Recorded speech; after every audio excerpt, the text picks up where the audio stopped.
Hello, hello, and welcome to Conscious Conversion, a weekly podcast about how we bridge the gap between business and spirit, money and meaning, technology and regeneration in a wildly changing world. In a time of so much polarity and uncertainty, this podcast explores how together we are connecting across the planet, across our differences, and across dimensions as we build the new earth together. I am Sarah Yemtich, and I am your host at Conscious Conversion. And today I have a lovely guest, Kevin Orosz, who I met at the Visionaries Immersion last year, where we were talking about just this, how to build the new earth paradigm together and how we can be visionaries for the new earth.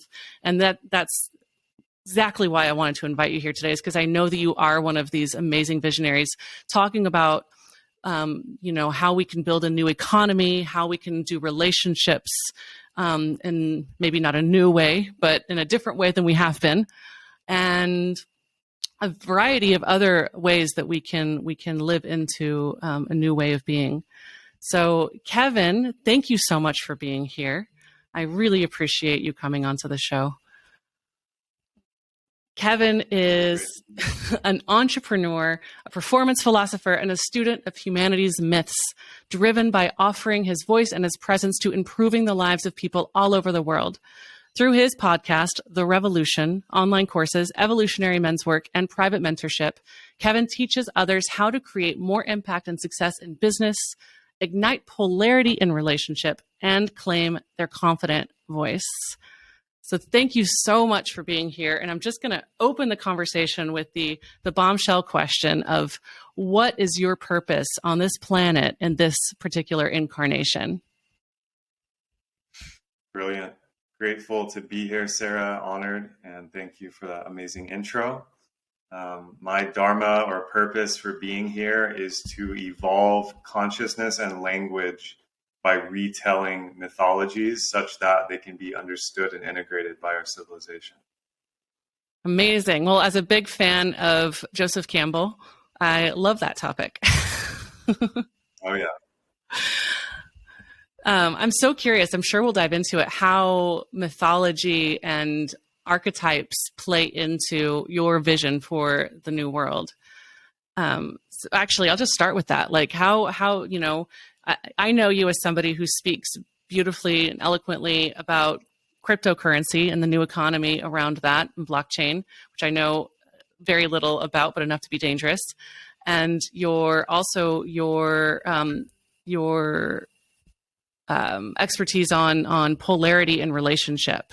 So I'm curious, pick one of those two and tell me how your work in mythology and archetypes has a role in that vision. 100%. I mean, I'll start with crypto and we can move to Tantra. Two great topics. Very interrelated, actually, also. I mean, the basic premise that Joseph Campbell pointed out, and is an absolute sage and expert on this, no one has surpassed him to this day on studying the world's mythologies and religions and drawing some of the insights from that. Basically, without a healthy guiding mythology, civilization begins to decay and die, and we enter a cycle of chaos and death and rebirth. Welcome to 2022, right? So the prevailing myths of the West around technology and around transhumanism and, the separation of God, church, and state, and then the reconstitution of those. And there's all kinds of ways you could take it, but I think it's pretty evident that the mythologies or the stories we tell on a mass scale are not working anymore. Not only are they not working, many of them are based around death, exploitation, and dis-ease. So we got to flip that. We got to go more towards life-affirming stories of a benevolent future where we live in harmony with our environment and each other. It's very obvious. It's actually a survival issue for our species. Now, enter cryptocurrency, right? One of the biggest wounds on the planet right now? It's scarcity. Can I feed my children? Can I have a roof over my head? Will I have clothes on my back? What's driving scarcity? Well, zero-sum games, right? Which are mediated by money. Money is a value representation or symbol. It used to be backed by things like gold and silver. Now it's backed by rhetoric and like a central banking cartel, which is a whole nother podcast. But essentially, money is overdue for a re-evolution. Money is overdue for a remake.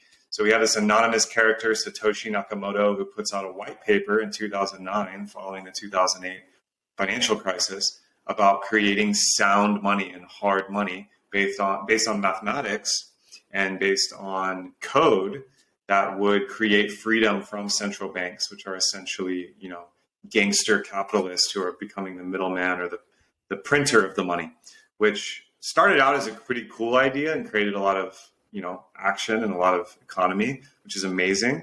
And, it's like you don't want to drive a Model T Ford into the ocean or for 100 years. You've got to upgrade your vehicle. You want to add new parts. Maybe you want to switch to something that's not destroying the environment.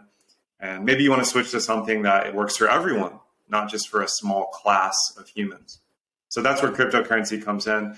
Obviously, the best phrase around cryptocurrency, I think a lot of people will resonate with is, cryptocurrency is a peaceful revolution disguised as a Ponzi scheme or get rich quick scheme.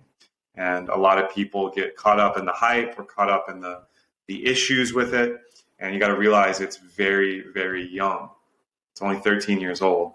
And since that Genesis block of Bitcoin was created and the thousands of other currencies and projects and companies now using it, I'm very confident, and people way smarter than me that have studied this their whole life are very confident that this could become a global reserve currency and it could replace most technology as we know it over the next decades. Wow. Yeah, something's got to give. Something has to change. And I love how you frame it about moving away from the zero-sum game, because that's not sustainable by definition. So, yeah. Right. I recently, not that recently, but I just reviewed it for the first time since the first time I saw it. You had a video on YouTube that says masculinity is dead.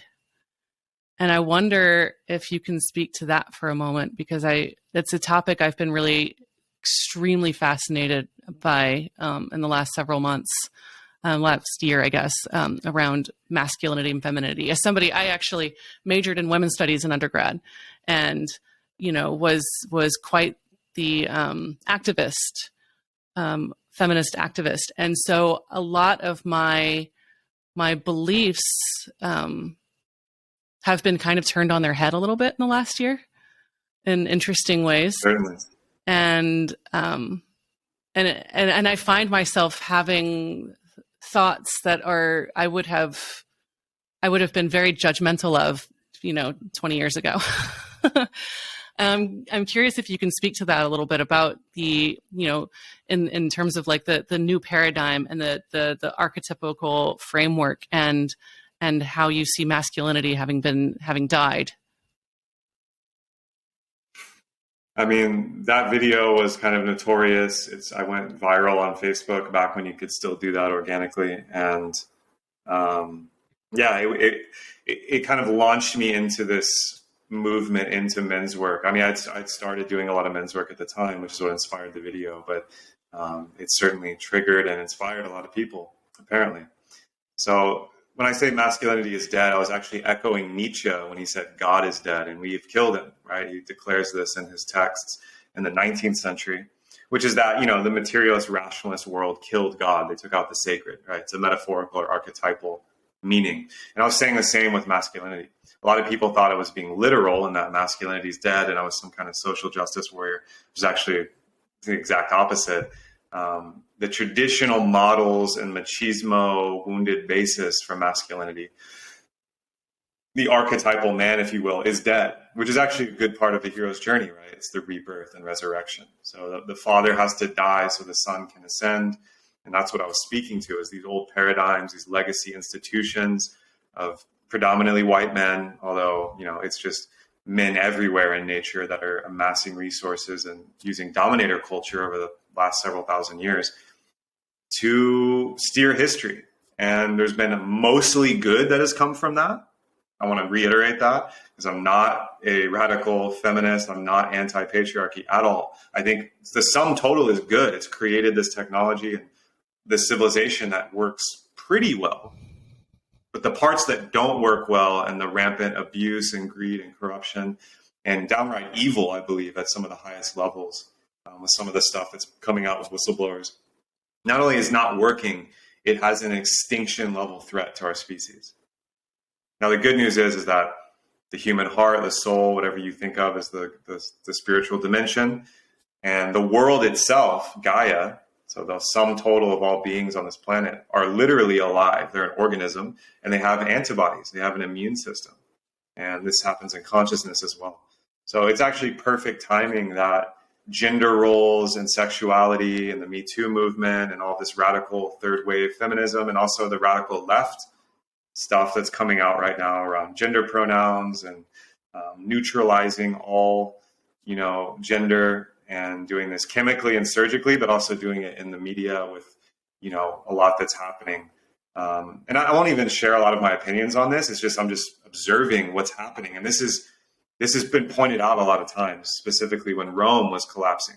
Categories begin to break down when civilization collapses. And what's one of the most core categories we have?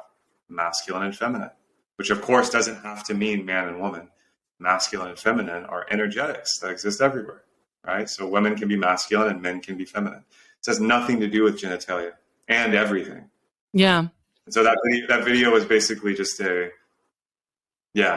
quick take that I had that I was noticing in the men around me and with clients. It's super interesting and nuanced too when you get into this conversation of masculinity, femininity, patriarchy, and feminism. Because what I have been sort of increasingly realizing that is that, of course, I'm still a feminist, although I have started to joke that I am a femininist. Because feminism was created or born from patriarchy. And so at its roots, it was created from something that was already, at least toxic patriarchy, was already in the context of something that was quite toxic. So I'm curious, like, if masculinity is dead, what do you say? What do you think about femininity and the role of feminism in that interplay? I mean, this is a brilliant conversation. And like, I was just thinking as you're saying this, that I should make the equal and opposite video that femininity is also dead. Yeah. Because again, the structures of how women and the feminine in men also, which I think may be some of the most wounded is the feminine inside of men, because they've had to suppress that for various reasons. It's just as maladaptive in many ways. Now, that being said, I think in general, and this is where, people accuse me of being a feminist. I think in general, women, especially women that are connected to their heart and to their body and to the earth, are much more likely to distribute resources and be compassionate and have some of like the virtues of the tribe and the village taking care of everyone, which some people might refer to like as socialist tendencies.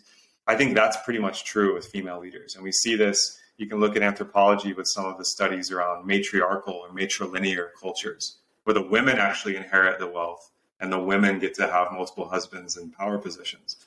It's rare comparatively to patrilineal cultures, but it exists. And those cultures have very different values. I think the best culture is one of synarchy. And synarchy is a synergistic hierarchy of men and women, masculine and feminine leaders. One of my mentors right now and a dear friend, Alexander Bard, who's quite a radical Swedish philosopher. He's kind of notorious. But he talks about how women or the feminine run the inner circuit of the village or civilization, running relationships, child rearing, the jobs of the oracle, the priestess, listening to the earth, uniting the social hierarchy and like being highly intuitive and managing the tribe in the village. And then the men run the outer circuit. The masculine runs the outer circuit. War, commerce, trade, exploration, negotiation with other villages. And then they come together. The chieftain, the chief hunter, and the priestess meet. And like, who do you think he's getting his advice from? He's asking her about the war and the negotiation and the raising of the boys. How should it be done? And of course, she'll ask him, like, are we under threat? Do we need resources? How can we, and this is how I think a lot of indigenous people lived. Now, people say we can't just go back to indigenous ways, and they had also terrible things like, cannibalism and ritual rape and things like this. And that's true. Humans have had these dark and light forces everywhere across the board. But to return to your question, I think the state of the feminine today, and this is what I encounter all the time, is also in a death and resurrection. The old ways and the legacy of what it means to be woman or feminine have not worked for a lot of people. So we have an epidemic of single mothers. We have an epidemic of mental health. We have an epidemic of sexual misconduct, which is now being revealed and revealed and revealed. And, the masculine and feminine are co-creating this. So certainly they both have a kind of a renovation or renaissance that's happening. Synarchy. I haven't heard that before, so I'm excited to look that up. Thank you for that new term. I believe it's first. I mean, it's a lot in Richard Rudd and the Gene Keys. There's a lot of that, but I'm not sure who coined the term. But I do love it. Yeah, I've dabbled in Gene Keys, but I haven't dove in enough to remember that word. So awesome. I'm also gonna have to look up Alexander Bard. You'll have fun with that one. Yay. Yeah. So how do you, I'm always trying to connect things and bring things together and create sort of that, the synthesis of a variety of topics. So when we're thinking about sort of, and we're visualizing the new paradigm, and the purpose of this podcast is to help us really tap into that vision for the new world so that we can create it together, so that we can be really clear on what we're wanting. And I love talking to visionaries about what it looks like, and then sort of troubleshooting how we can get there and how we can get mainstream culture on board. And how we can sort of leverage the current technology we have. And you mentioned sort of going back to the indigenous ways. And on some levels, that's I think a really important thing for us to look at. But we're in a new context. We have new technology. We have all the history that we've undergone over the last hundreds and thousands of years. So getting to a question, I'm not sure what it is yet. But how do you bridge that between sort of what you feel is the new economy? You did say that they were connected, the new economy, and what we see in the new relationship between the masculine and feminine, and how are those connected?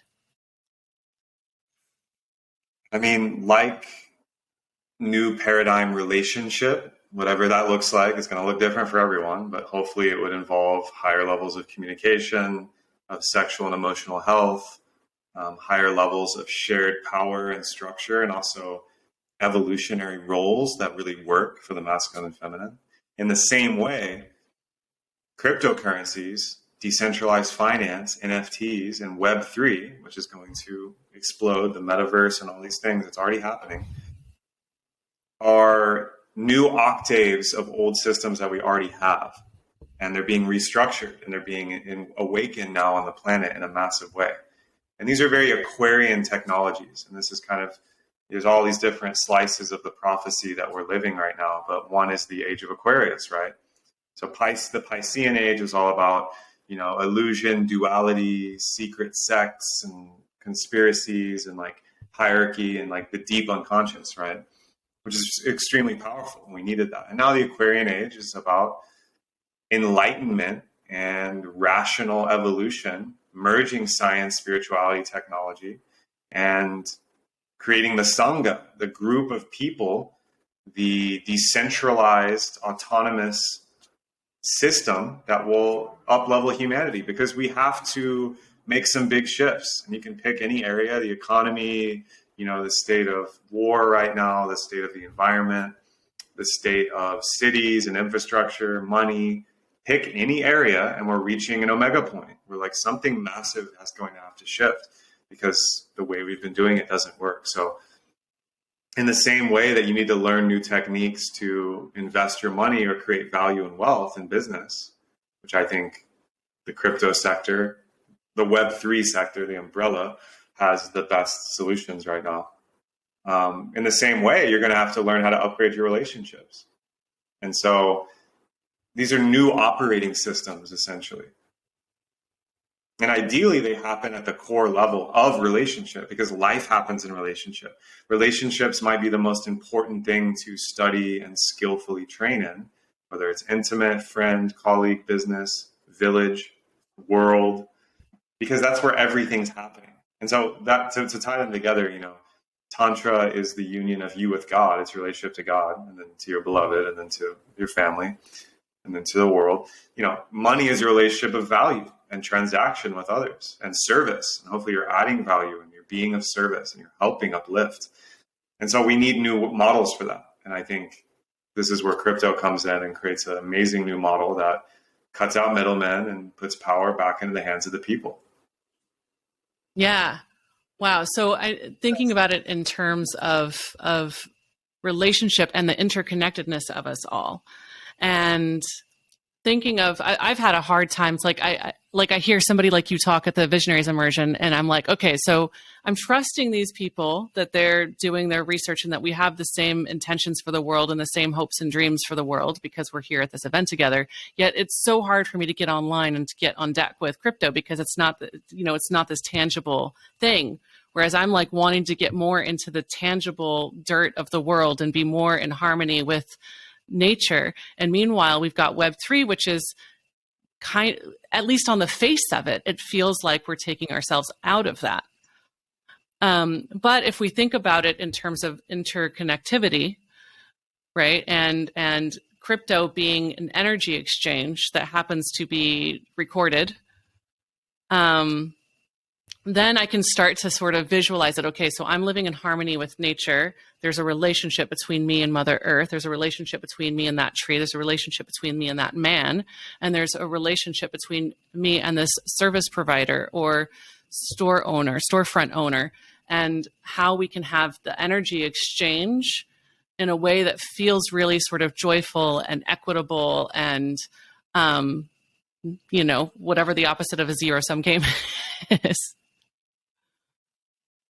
Well, the opposite of a zero-sum game is a positive-sum game. Yeah, there you go. Which is where there can be multiple winners. And in a very well-designed game, everyone can win to their needs, right? And that's, I think, where we're headed. I think that's where we have to head if we want to see the more beautiful world that our hearts know is possible. Charles Eisenstein says. Yeah. So the funny thing about people's unease with the metaverse, which I share for sure, but right now, Sarah, we're in the metaverse. Yeah. Looking at screens, and we're having this conversation in real time across countries. It's amazing. And we've been doing this for a long time. This is a metaverse portal. Zoom, we're on Zoom calls all day. We're already in the metaverse. To me, it's like if we create more art, more access, more beauty, direct transaction, the ability to celebrate and connect digitally in the metaverse. And we obviously do it with, awareness of our physical bodies and the physical planet. I think it's going to actually enhance our lives in a lot of ways for those that can use it in a good way, right? Because it's just the next level of tools and technology. Now, there will be the negative metaverse, like the Matrix, where people are in VR porn simulations or whatever, VR drugs all day, and they'll get stuck. But a lot of people are already living like that.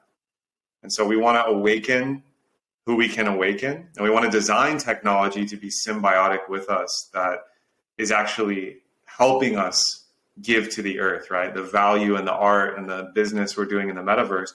What are people doing? Most of the people I know that are like you and I, that are doing really well in NFTs or crypto or investments or business, what are they doing with their money? They're all buying land. They're all investing in villages. They're all investing in permaculture. They're all investing in nonprofits and service projects. So that's the beauty I see, is that we're living in the largest wealth transfer of history.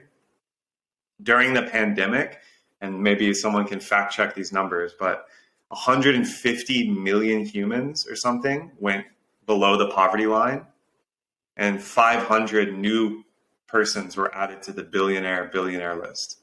So we're in a massive wealth transfer, and I think DeFi, Web3, and these protocols, especially with cryptocurrencies, provide an access point, like we're seeing with El Salvador, with Brazil, with some of these countries that are adopting these currencies. It's actually creating, and Africa is actually one of the biggest users of Bitcoin because their governments have failed them, and the economies there are so destabilized that they're actually creating more wealth and value for their families and their villages using cryptocurrency. And all this stuff's in its infancy. It's all in its infancy. So certainly do your own research. Certainly, be wise with it, learn about it. A lot of it's just education. But people say that it's used for money laundering or it's bad for the environment. All the objections to it are they're valid, but they're also, in retrospect, will seem as silly as when the internet came out, the web browser, and people are going to stop using fax machines and pagers. This is a silly technology that'll never catch on. And people love going to places in person, reading through brochures, and no one wants to use websites. It's a very interesting time of high polarity with this stuff, because a lot of it is just people aren't, doing research or their own education and, learning about it. Yeah. So you mentioned sort of like a lot of people that are going to be using the metaverse, for instance, are, going to be with their, VR, watching or participating in porn or whatever it is that may happen in the mainstream. How do you see the mainstream sort of, I call my agency, my digital marketing agency, and this podcast Conscious Conversion. And the reason I call it that, or one reason I call it that, is because it's about helping to convert more people in the world into a more regenerative way of life, into living more in harmony with nature, into being in right relationship with one another. Do you see the possibility of a higher percentage of mainstream sort of converting to this new way of being? I see it happening at a larger level than ever at scale, and I think it will continue to happen. I mean, look at what's happening in Ottawa with this trucker, amazing gathering where they're just like standing up as the people, and they're like, we're going to organize and just draw a line in the sand. Amazing. The whole world is watching them. It's happening all over the world right now. Massive protests are happening right now in New Zealand, Australia, Europe. And people are gathering. And people that maybe never would have considered tapping into sovereignty. Now, that doesn't mean they need to start doing yoga or go to India or have some radical ayahuasca experience, what we call conscious. And, there's a whole spectrum. But people, I think, that were fully blue-pilled or in the matrix were like, I trust my government. I trust my job. I just do the same thing every day, 9 to 5, cookie cutter. We know the litany. Those folks, for the first time ever since coronavirus happened, are questioning. And it's amazing. I think more people are wanting to grow their own food. More people are wanting to learn about their neighbors and organize. More people are wanting to learn about how to run an online business or how to get involved in Web3. More people than ever are questioning health. Like, oh, maybe these pills I'm taking are making me sick. Maybe health, fitness, and wellness should be something I look into. It's amazing. And so I'm extremely bullish on the future. I'm extremely optimistic. Unfortunately, there is an arms race of sorts between the forces of control and totalitarianism and the forces of corruption and greed and the forces of consciousness. And ultimately, I think they're serving each other on some deep level. But of course, we want to see a more beautiful world that works for everyone. So that means we can't give in to totalitarian control. We can't give in to psychopathic leaders, whether it's in medicine or economics or politics, that have just proven again and again and again that they do not have our best interests at heart. And so it's as simple as removing attention, energy, vote, dollars from that and moving it towards the systems we want. Because as Bucky Fuller said, echoing Socrates, the way to beat something or to outmode it is to build its replacement and put your energy into the next change. Instead of trying to tear down an old system, build a better one. Yeah. And, since I run a digital marketing agency and I'm helping people like entrepreneurs like ourselves to get in front of more people. If there's over 2 billion people on Facebook and Instagram, then some percentage of those people would fall in love with your offerings if only they could find you. Yet I'm utilizing sort of the old world tools, and you are too. We're both on Instagram. Like, we're using old world tools run by some of, arguably run by some of those leaders that you're talking about that are, very corporate, profit-driven, power-driven. How do you feel about that? Or can you speak to the sort of ethics and morality of us collectively in this online entrepreneur world, leveraging those tools that may also be serving sort of, the other side, so to speak, if there is such a thing? Yeah, I mean, we're living in a world right now where our computers and devices and this broadcast and our social media is a mass surveillance tool. And that's just facts. You can look this up. And it's being used mainly to advertise, to sell us things, right? And so I am of the mind, because I'm pro-technology. I think technology is amazing. It's alleviated a lot of suffering for the human race, and it's created a lot of opportunity. And I think it will continue to do so at an exponential rate. Just like a knife can cut an avocado or it can cut your skin, tools are about the consciousness that wields them. And so these tools are amazing if we use them for what we want to see. If you're finding aligned digital marketing clients that are changing the world and radically up-leveling wellness, let's 10x them, yes. And we will use the tools that are at the same time being used by this technology, military, industrial complex. And it's all happening at once. This is the crazy thing about the earth plane and the karma here, is that it's all mixed together, and it's really advantageous, I think, to use these tools for now, knowing, just like we don't use MySpace anymore, new tools will emerge. And this is where blockchain technology comes in. Because blockchain is immutable, it's transparent, it can preserve privacy and anonymity, and it's programmable. And it also has the ability to be censorship resistant, if not censorship proof. And so that's what I'm most concerned about, is censorship of people and companies and agencies and projects that are helping the planet, helping humanity, being silenced because technocratic, Sith lords somewhere are saying that it's not good or it's not making the money. So that's where obviously we want the blockchain Instagram, we want the blockchain Facebook, we want blockchain Google. And people are working on this right now.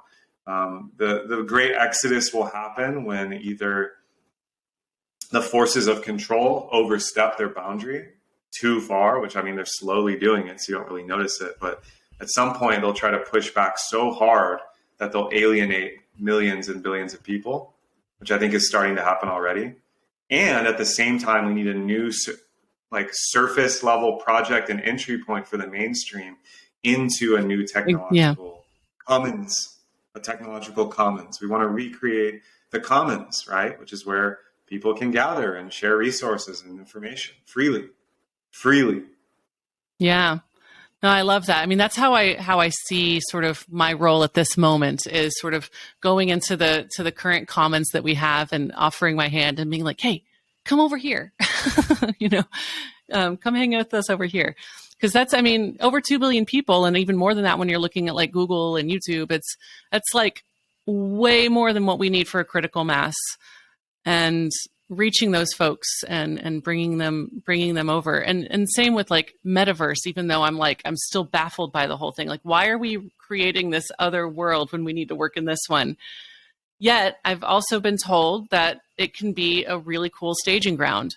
It can be a really cool, if used right, that the metaverse can be used in such a way that we can create sort of, let's see how this would play out if we created the structures like this, and we can create a model for it. And then if it doesn't go well, we say, okay, we need to tweak that shit. And then if it goes, splendidly, then we know, okay, well, let's see if we can implement something similar in sort of the IRL, real life world. 100%. I mean, Terence McKenna pointed this out. Terence McKenna perfectly predicted the metaverse like 30 years ago. He was a shamanic author and deep technologist and student of this stuff. And, he talks about how the imagination, which is what the metaverse is digitally, is a wonderful place to deploy technology, art, ideas, and systems without taxing our physical resources. So we can kind of like the boot program in the Matrix. You can kind of boot and play and train and design in a space of light. You're creating out of light. You're creating out of photons and our neurons and technology. It's amazing. And then we can deploy it physically. Because if people were doing what they're doing in the metaverse and like building things or testing out economies or testing out artwork or infrastructure, and they just did it in the real world all the time, you know, the resources it would use would be insane and unfeasible. So I do think it's going to liberate art. It's going to liberate technology used for good. It's going to liberate a new wave of culture that sees the limitless possibility of our imagination and consciousness, which is ultimately what we need. There's no political solution to what's happening. There's not even cultural solutions like, oh, let's create a new culture. Everybody chants mantras and, you know, is vegan. None of these things will work. It's a systemic level threat that we're facing. So we need a systemic level solution, which is consciousness itself, which is evolving. And I think the metaverse, for those with eyes to see and ears to hear, will help their evolution, ideally. And obviously a lot of the other thing will happen too, that we don't want. I love how you just described the metaverse, and I don't know that you said it this exact way, but how I synthesized it was the collective imagination. Yeah, that's one way to think about it. Yeah, that helps me a lot. I really like thinking of it that way. That's super cool. It's amazing if we use it that way. Yeah. Yeah, amazing. Yeah, there's so many tools that if we can figure out how to wield them and how to leverage them, I feel pretty excited about the future if I think about it that way. If I think like, wow, so we can use a new currency that's actually an energy exchange, and we can use a collective imagination to create sort of prototypes. Then technology gets really exciting instead of like scary as fuck, which is what I think how a lot of people feel about it in our camp. Totally. I feel like I could ask you a million questions and go in a 1,000 different tangents. And so I'm sorry if I'm doing that, but there's a wide breadth and depth of the things that you speak on. And so I want to catch as much of it as I can. One thing I think I even asked you when I found out that you were into, and it was just as I was coming online with polarized relationships, because I come from sort of more the liberal feminist world of, you know, where a lot of my friends are sort of in that place of coming to a more neutral, almost watered down way of looking at masculine and feminine. And when we think about polarity and wanting to move away from so much polarity on the global scale in the world, you know, the right versus the left, the dark versus the light, and have something more integrated. I remember being a little confused at first about polarized relationships and being like, wait, don't we want it to be sort of more integrated? Or is polarizing relationships not necessarily counter to integrated polarity? Did that come out right? That question?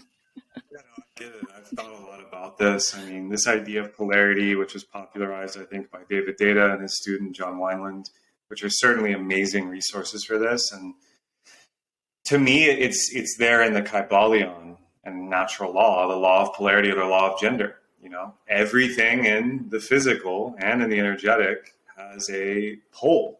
It has a masculine or feminine pole, yin and yang, alpha, omega, positive, negative. You can use your terminology. People get really caught up in the masculine, feminine terminology.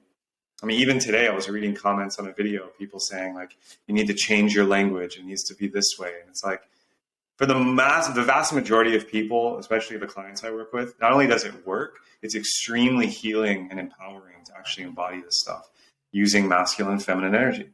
So polarity doesn't have to be negative. The negative polarity we see playing out is like right versus left, Democrat versus Republican, where it's about adrenaline and toxicity and argument and debate. And it's like an addiction pattern of fighting something against, like, I'm going to polarize against this. So it's like oil and water. They repel each other, right? Which is a type of polarity. There's another type of polarity, which is like two magnets, which is electrophysical, which you can see play out as a super strong field or charge, right? And so when the magnetic field gets really strong, they come together, or they can repel. What happens when you get them in the right electromagnetic field, and the physicists will know this, is you generate a ton of energy, and you can use this to power something. And so essentially a polarized relationship in terms of eroticism and in terms of emotional communication and health is extremely powerful and healthy. And we all know what it feels like intuitively. You don't need to be told this. A lot of these concepts are here to help us navigate it in our relationships and train in it or study it. But you know exactly what it looks like. If you've ever been in love or you've been in a honeymoon phase where you can't keep your hands off someone, and the sexuality and the attraction and the conversation and the love and the connection is so strong, right? And this isn't something that's just fleeting. This can be cultivated. This can be practiced. It's a yoga. And so the couples you see that are beautiful and radiant and erotically embodied and sovereign and loving and compatible, they're highly polarized. And you can just feel it instantly when you look at them. No one needs to explain these dynamics to you or tell you how these concepts are outdated or like, anyone can be any polarity, which ultimately is true. But even same-sex couples, even trans couples I've talked to, I've worked with clients that are trans, it still plays out that way. It's just the poles may be in different positions.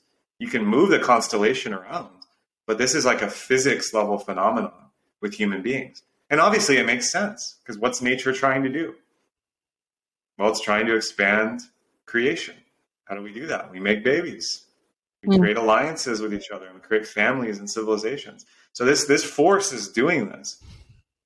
And if you deal with it unconsciously, it can create trauma bonding and it can create narcissist empath relationships and all the problems we have in love, right? Which I certainly have dealt with a lot of, being forced to study this through the pain and embody it. But at the highest level, if you make these polarities conscious and move in the direction of the positive polarity, which means more health, more communication, more safety, more eroticism, more creativity, it's one of the most life-giving things you could ever do. Awesome. Yeah. I love how you spelled out the difference between sort of, well, I'll oversimplify as negative polarity versus more sort of positive polarity, which I just polarized polarity. But which is its own polarity. Yeah, I love that. Thank you. I think that distinction sort of will help people understand it a lot better too. Totally. So tell me more about like what you do, or tell the listeners more about what you do. You've got this, breadth of sort of passion around economics and relationships and entrepreneurship. But what do you do when a client works with you? Yeah, I mean, this is in shift right now. I'm in a lot of discovery with my coaching and mentorship work. A lot of what I do is I facilitate and speak at events. So I run retreats and workshops, and I speak at events like where we met on a number of these topics, whether it's relationships and polarity or wellness and entrepreneurship or business and aligned, growth and creativity. But primarily what I'm working with right now are professional clients, whether they're in corporate or entrepreneurs, and I'm helping them achieve full lifestyle, high performance balance. A lot of that is relationships, sexuality, emotional communication. And a lot of it is lifestyle balance, routine, discipline, training, and strategy, whether it's in their business, in their home, or in their colleagues, friendships, their men and women's circles. So that's primarily who I support one-on-one. I have 2 online courses also that are just take at your own pace. One's all about flow state mastery, which is all routines and rituals to get your best optimal sense of wellness and being. And the other one's masculine mastery, which is kind of a handbook for men around the 4 masculine archetypes: king, warrior, magician, lover, and how to embody, the best of that at work, in the bedroom, and with other men. Well, thank you for that work. I love it. What's the best way for people to find you? Yeah, I mean, my website, kevinorosz.com, OROSZ.com is my name. You can find everything there. Same name on YouTube, Instagram, Facebook, where I do a lot of this content. And, right now what I'm most excited about and we'll be launching soon is more training around this polarity work, around relationships. And I'm working on a program for just men and one for just women, and considering one that's combined. And this is something I've been avoiding for a while because I didn't want to be, that Tantra guy or the one that's teaching this, even though it's been happening behind the scenes, word of mouth for years. but actually just owning and coming forth with some of the stuff I've learned by studying it and practicing it now for 8 or 9 years. I'm super grateful that you're coming out with it, because I know that like a few years ago when I had friends that were into the Tantra festivals and stuff, I was a little bit like, I don't think I'm going to that. I don't know who's going to show up to these things. And, more and more, I feel like there's more and more of it coming out of the woodwork. And I feel like I'm starting to understand it more. And I think that more of the people that I would want to be aligned with are surfacing as a part of sort of the tantric sort of modality in the world. So I'm really excited. I'm grateful that you're doing that work. I saw recently one of my favorite podcast host, Aubrey Marcus. He's hosting something right now that's for singles, and I was like, wow.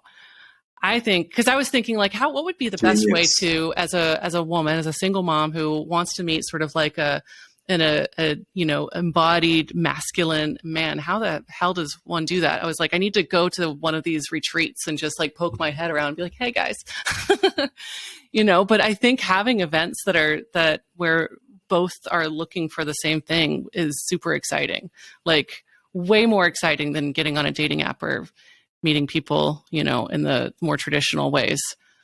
So I think that's cool. I think you should a lot of things do it. Aubrey's ahead of the curve. I mean, Aubrey is also a huge inspiration to me, and that's genius that he's doing that. I'm sure it's sold out in advance. Yeah, I'm sure. I didn't find out about it until like 3 days before. I think it's happening right now. It's happening over Valentine's Day, I'm pretty sure. So, oh yeah, the time of this recording, it's Valentine's Day. Happy Valentine's Day, y'all. It is. What advice do you have for these listeners, or for the world, for the people right now, to put one foot in front of the other to get through this sort of collective dark night of the soul? Yeah, I love the question. And I say the similar thing every time I'm asked it on shows is, the Joseph Campbell quote is, if you're falling, dive. So instead of fighting the resistance of things collapsing and the uncertainty of the world, and maybe your relationships are changing, or your career, or your health, just dive, go all in, and ride the waves of chaos while creating structure and order for yourself. Because if you resist what's happening right now, the energy and momentum is going to become so overwhelming. I don't think nothing's ever been normal, but we're certainly not going back to normal, and we never will. We have to move forward, which means you got to ride with the current. You got to get on the surfboard and get on the wave. You got to dive in the river. And a lot of people are just resisting this, which is natural, right? We're resisting change. We want things to be normal, but everyone knows what their thing is right now, including I'm talking to myself. And it's time to lean into it and actually do it, and actually embody it, and ask for help. Find the others, find your village, and focus on relationships. If you build strong relationships, starting with yourself, you're going to build the best, most abundant, wealthy, healthy lifestyle, because that's where everything's happening. Well, that's a perfect Valentine's Day message. Exactly. Thank you so much, Kevin. I really appreciate it. I love what you're saying. I love your work. I'm grateful for you and what you're doing for the world and your vision. And y'all, if you enjoyed this conversation, please share it with your community, share it with someone who you think would enjoy it. Leave a review about what you loved most about the episodes. This is how we grow. And if you're on YouTube, like, comment, and subscribe. Thank you all so much. Have a beautiful day, and keep on visualizing the new earth together. Lots of love.